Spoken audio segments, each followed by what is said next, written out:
दी श्रद्धांजलि। महिला आरक्षण अधिनियम अतीत के दृष्टिकोण को साकार करेगा, पीएम मोदी जी का कहना है। आध्यात्मिक बुद्धि ने भौतिकवाद के तूफानों का सामना करने में राष्ट्र की मदद की, मोहन भागवत का कहना। ओडिशा कैडर के आईपीएस अधिकारी को पश्चिम बंगाल विधानसभा चुनावों के लिए नियुक्त किया गया। बिना समझौते के समाप्त हुई वार्ता के बाद अमेरिकी सेना ने ईरानी बंदरगाहों पर नाकाबंदी करने की है घोषणा। राजस्थान विधानसभा, हाईकोर्ट और सत्र न्यायालय को बम धमकी, जांच में कुछ संदिग्ध नहीं मिला। और महाराष्ट्र के राज्यपाल और वरिष्ठ नेताओं ने आज दिग्गज गायिका आशा भोसले को दी है श्रद्धांजलि। मैं मृदु आप सभी का हार्दिक स्वागत करती हूं नेशन वॉइस में। दर्शकों, पेश हैं अब तक की अहम और बड़ी सुर्खियां और भी विस्तार से।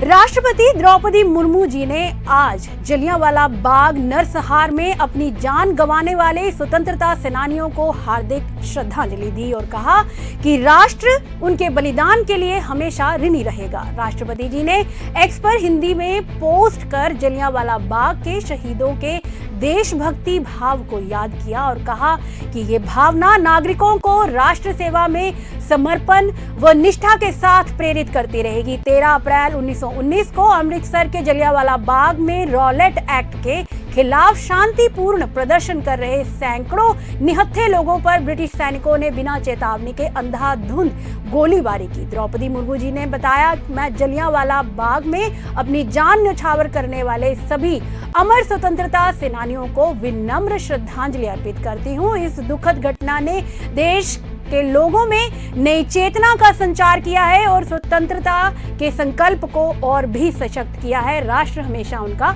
आभारी रहेगा। प्रधानमंत्री नरेंद्र मोदी जी ने आज कहा कि संसद इस सप्ताह महिला आरक्षण अधिनियम में संशोधन कर 2029 में इसके कार्यान्वयन के साथ नया इतिहास रचने के करीब है। यहां महिला सम्मेलन को संबोधित करते हुए उन्होंने कहा कि संसद के 3 दिवसीय विशेष सत्र से पहले नारी शक्ति वंदन अधिनियम में संशोधन होगा। 2023 में जब ये कानून लाया गया था, सभी दलों ने सर्वसम्मति से इसे पास किया और 2029 तक कार्यान्वयन की सामूहिक मांग की। हमारे देश की संसद नया इतिहास रचने के करीब है, ऐसा इतिहास जो अतीत के दृष्टिकोण को साकार करेगा, भविष्य के संकल्पों को पूरा करेगा और समता मूलक भारत का संकल्प, जहां सामाजिक न्याय केवल नारा ना हो बल्कि हमारी कार्य संस्कृति और निर्णय प्रक्रिया का स्वाभाविक हिस्सा हो। उन्होंने नारी शक्ति वंदन सम्मेलन में ऐसा कहा। राष्ट्रीय स्वयं सेवक संघ के प्रमुख मोहन भागवत ने भारत को विश्व की आत्मा करार दिया और कहा कि इसकी गहरी आध्यात्मिक बुद्धि ने भौतिकवाद व उपभोक्तावाद की ताकतों को डटकर मुकाबला किया है, जो अन्य समाजों को कमजोर कर चुकी है। नागपुर के पंच कल्याणक प्रतिष्ठा गजरत महोत्सव में बोलते हुए भागवत ने भारत की आध्यात्मिक विरासत के महत्व को रेखांकित किया और संतों द्वारा इसे संरक्षित व प्रसारित करने में निभाई गई महत्वपूर्ण भूमिका पर जोर दिया। भारत मजबूत रहेगा तो विश्व संतुलित रहेगा। ये शरीर है तो भारत उसकी आत्मा है। उन्होंने कहा कि ग्रीस, मिस्र व रोम जैसी प्राचीन सभ्यताएं जो है लुप्त हो गई हैं, लेकिन संतों व महापुरुषों द्वारा दिए गए आध्यात्मिक ज्ञान ने भारत को जीवंत रखा। भारत की वैश्विक भूमिका पर जोर देते हुए उन्होंने बताया कि संकट के समय विश्व भारत की ओर मार्गदर्शन के लिए देखता है, क्योंकि पूर्वजों से मिली अनूठी आध्यात्मिक विरासत इसके लिए जिम्मेदार है।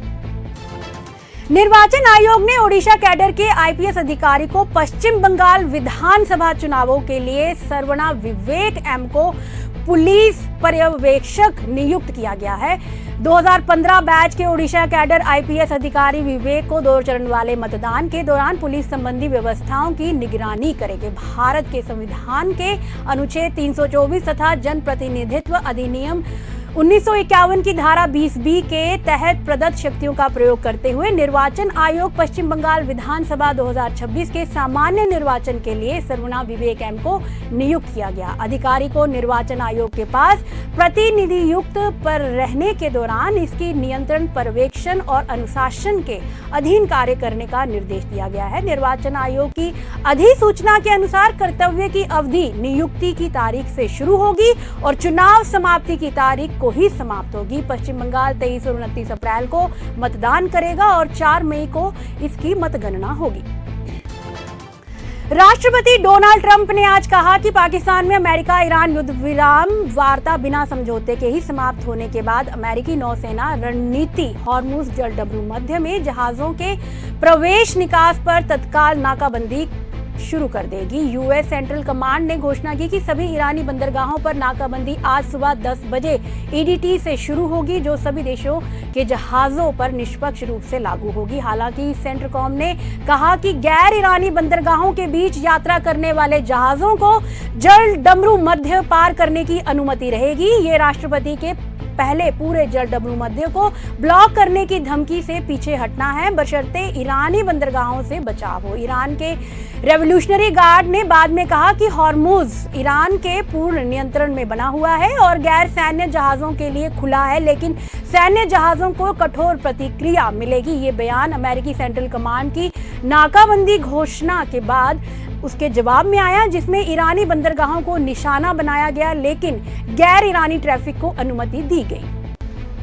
राजस्थान विधानसभा, हाई कोर्ट और सत्र न्यायालय भवन को आज सुबह बम धमकी वाले ईमेल प्राप्त हुए। अधिकारियों ने बताया, जांच के बाद कुछ भी संदिग्ध नहीं पाया गया है। अधिकारियों ने स्थानों पर तुरंत पहुंचकर परिसर खाली कराए और बम निष्क्रिय भवन के द्वारा ही इसकी तलाशी की गई। डॉग स्क्वाड टीम ने भी इसमें सहायता की। पुलिस अभी भी अपनी जांच जारी रखे हुए है और किसी नुकसान की कोई भी संभावना नहीं है।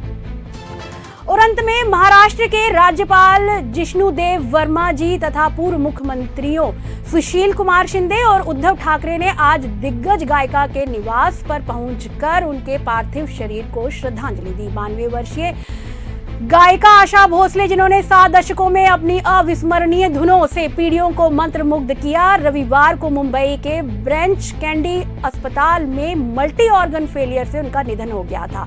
राज्यपाल वर्मा जी ने भोसले के पार्थिव शरीर पर पुष्पांजलि अर्पित की, जो राष्ट्रीय ध्वज में लिपटा हुआ लोअर परेल स्थित उनके कासा ग्रैंड निवास के लॉबी में रखा गया। पूर्व मुख्यमंत्रियों शिंदे और ठाकरे ने भोसले के परिवारजनों, जिसमें उनके पुत्र आनंद और पोती जनेई शामिल हैं, को सांत्वना दी। ठाकरे की पत्नी रश्मि ने आंसुओं भरी आंखों से भोसले के परिवार को संवेदना व्यक्त की। पद्म विभूषण और महाराष्ट्र भूषण सम्मान से सम्मानित आशा भोसले ने 70 वर्षों से अधिक समय तक लाखों दिलों को अपनी मधुर आवाज से बांधे रखा। आशाताई के रूप में स्नेहपूर्वक जाने जाने वाली दिग्गज गायिका का अंतिम संस्कार आज शाम 4 बजे दादर के शिवाजी पार्क में पूरे राजकीय सम्मान के साथ होगा।